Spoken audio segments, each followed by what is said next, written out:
안녕하세요. 꼬꼬미파파 강목사입니다. 오늘은 7월 16일 맥체인 성경 읽기 해설을 하겠습니다. 오늘 말씀의 주제는 감춰진 주님의 뜻입니다. 여호수아 23장은 여호수아의 마지막 설교입니다. 여호수아는 죽음을 감지하고 이스라엘의 지도자들을 불러 마지막 설교를 합니다. 그리고 하나님께서 이스라엘을 위해 행하신 크고 놀라운 일을 상기시키며 두 가지를 말합니다.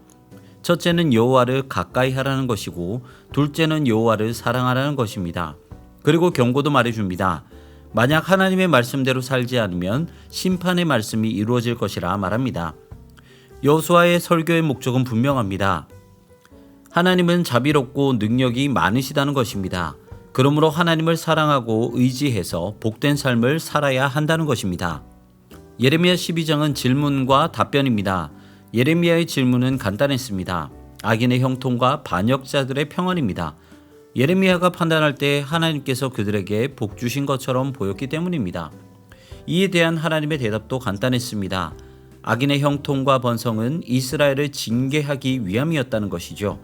하지만 그것도 때가 되면 그들을 심판하신다고 말씀하십니다. 사도행전 3장은 베드로의 설교와 이적입니다. 성전 미문 앞에서 날 때부터 안진뱅이였던 사람이 구걸하고 있습니다. 베드로와 요한이 그를 발견하고 나사렛 예수의 이름으로 그를 일으킵니다. 그리고 그 모습을 보며 놀란 사람들 앞에서 베드로가 설교를 시작합니다. 모세와 사무엘을 비롯한 모든 선지자가 지목한 생명의 주가 바로 예수 그리스도라는 설교입니다.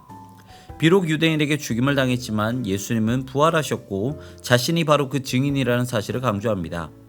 그리고 예수님을 믿으라고 권면합니다.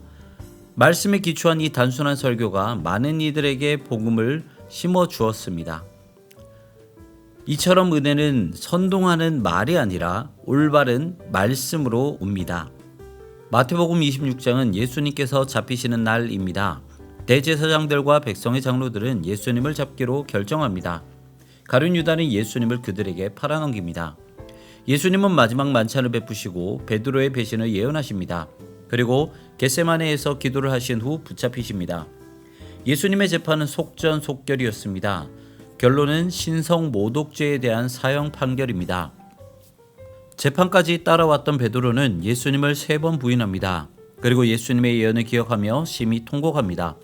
이 모든 것은 악한 자들의 승리처럼 보이지만 이 모든 것은 하나님의 계획이었습니다. 죄에서 벗어날 수 없는 우리를 대신하여 예수 그리스도를 십자가에 올리시기 위한 하나님의 구원 계획이었습니다. 지금 눈앞에 펼쳐진 모습이 하나님의 뜻이라 생각하면 안 됩니다. 하나님은 모든 사건 안에 당신의 기쁘신 계획과 뜻을 감추어 두셨습니다. 그리고 그 계획으로 세상을 운영하십니다. 그렇기 때문에 성도는 세상을 인내하고 승리하기 위해서 하나님의 감추어진 뜻을 알아야 합니다. 그러기 위해서는 깊은 묵상과 영성이 필요하고 하나님과의 은밀한 관계가 필요합니다.